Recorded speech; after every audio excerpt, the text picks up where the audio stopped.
Salut les pilotes. Aujourd'hui on va s'attaquer à la table VTX ou VTX Table qui depuis Betaflight 4.1 4, je sais plus, je crois que c'est 4.1 pose certains soucis. Quelle table je prends? Pourquoi je n'arrive pas à changer mes fréquences, mes puissances d'émission vidéo, etc., etc., etc. Donc pour l'occasion je vais connecter un petit UR85 que je vais reformater ou écraser en tout cas le firmware pour repartir à zéro. Donc je vais le redémarrer en bootloader. Voilà. Bon, ça je passe, vous savez normalement le faire. Si c'est pas le cas, ben on fera un tuto une autre fois. Donc là je vais le formater en 4.1.11, c'est celle que j'avais .1.1 pardon, celle que j'avais avant.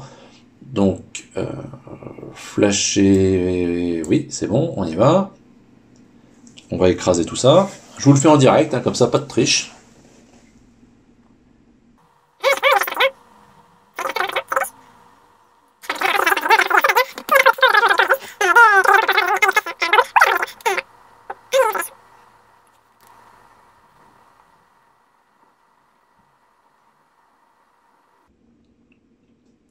Voilà, c'est flashé, donc c'est tout bon. On va se connecter du coup. Hop, voilà, appliquer les réglages de base. Oui, vas-y. Il se reconnecte, parfait.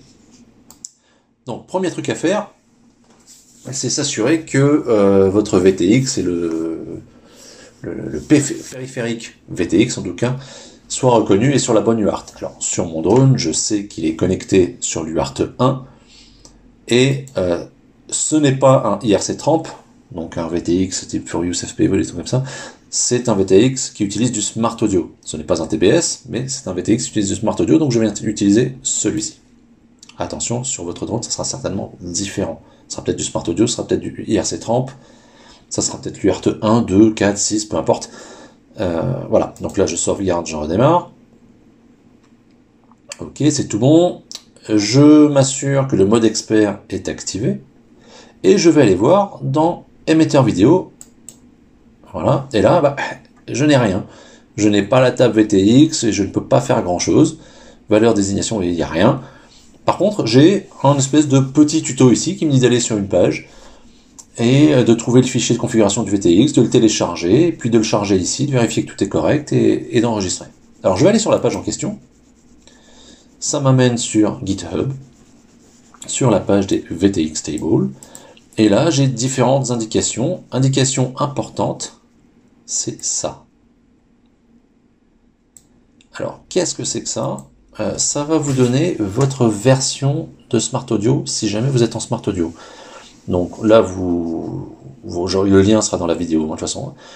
Du coup, si je trouve une valeur égale à 100, je serai en Smart Audio 1.0, 116 1.0 débloqué, etc., etc. Donc 300 2.1, 316 2.1 débloqué. Voilà. Et là, je trouve ici les différents fichiers dont je peux avoir besoin.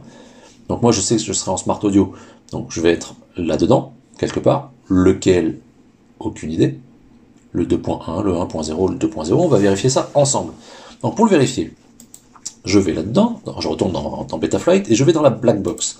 Alors, pas besoin de carte SD, de faire d'enregistrement spécifique, etc. Vous allez juste au niveau de cette troisième fenêtre de liste déroulante, chercher le truc qui s'appelle Smart Audio. Hop, on l'a passé, voilà, il est là, vous cliquez dessus, vous faites sauvegarder et enregistrer, Betaflight redémarre, voilà, je rappelle que le mode expert doit être activé, vous allez dans capteur, et au niveau de capteur, gyroscope, accéléromètre, magnétomètre, altitude sonore, debug, vous avez, alors moi j'avais déjà la batterie chargée donc il l'a reconnu tout de suite, mais je l'ai enlevé et je la remets, donc là normalement vous n'avez pas de batterie, je rappelle que si vous mettez vos batteries vous enlevez vos hélices, et vous avez certainement ce X à la valeur de X qui est à 0, voilà. Et quand vous allez brancher la batterie, cette valeur va changer et vous allez avoir autre chose. Moi, en l'occurrence, ça m'affiche 216. Donc 216, si je reviens sur la page de GitHub, ici, 216, ça me dit que je suis en Smart Audio 2.0, version débloquée, mais bon, peu importe, je suis en 2.0. Donc je vais descendre, Et là, voilà. La 2.0, c'est celle-là. Alors, qu'est-ce que je fais? Je prends la 2.0 USA ou je prends la 2.0 Europe? La différence va être simple, c'est que dans la version Europe, vous aurez tout un tas de fréquences qui ne vous sont pas accessibles. Vous aurez, par exemple, dans Race Band, je crois que le Race Band 1, 2, 7 et 8 ne sont pas accessibles. Un truc comme ça. Donc, on va essayer, comme ça je vous montre. Donc, ne cliquez pas dessus, parce que si vous cliquez dessus, vous avez un fichier texte qui apparaît. C'est dégueulasse, ça ne nous sert à rien. Donc, vous revenez, vous faites clic droit, enregistrer sous. On va l'enregistrer sur le bureau. Voilà. Et je vais aussi enregistrer la version USA, comme ça je vous montrerai les deux. Clic droit, enregistrer sous, enregistrer, voilà. Je retourne dans Betaflight, je vais dans émetteur vidéo, et en bas, là, je fais charger à partir du fichier. Donc je vais charger la version Europe, et là, tac, vous voyez, j'ai tout ça qui est apparu.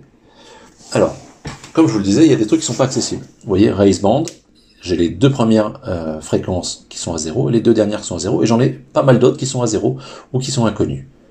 Autre point important, c'est que je n'ai qu'un seul niveau de puissance possible. Je sais que mon VTX me permet de faire 25, 100 et 200 mW. La réglementation européenne étant limitée à 25 mW, si je prends le fichier Europe, je serai limité à une seule valeur VTX qui sera 25. Si je prends la version USA, j'ai toutes les fréquences dispo. Vous voyez, Race Band de 1 à 8 par exemple. Et ici, j'ai non plus une seule valeur possible de puissance, mais 3. Après, elles sont justes ou elles sont pas justes, à vous de le régler. Et effectivement, sur mon VTX, j'en ai 3 de puissance. Je sais que j'ai 100, j'ai 25, pardon, j'ai 100, et je n'ai pas 500 comme marqué ici, mais j'ai 200. Donc, j'enregistre ça. Si j'en avais 4 de puissance, j'en rajoute une. Simplement, c'est pas le cas, je n'en ai que 3. Donc ça, c'est bon. 25, 100, 200, j'enregistre. Libre à moi de paramétrer dès à présent le VTX et l'AFC pour communiquer sur une fréquence donnée. Alors pour ma part, je suis en Race Band sur un canal 4, donc ici, 5769, et je vais choisir une puissance d'émission pour le bien de la vidéo à 25. Hein, voilà, vous voyez bien, je clique sur 25, on est d'accord. Et j'enregistre. Et puis c'est tout. À partir de là, vous serez à même de sélectionner au travers du Smart Audio toute la plage de fréquences que vous souhaitez, ainsi que la plage de puissance. Et c'est tout. Voilà, n'hésitez pas à suivre ma chaîne, donc sur YouTube.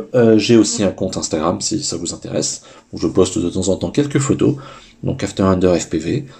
Et puis voilà, à bientôt.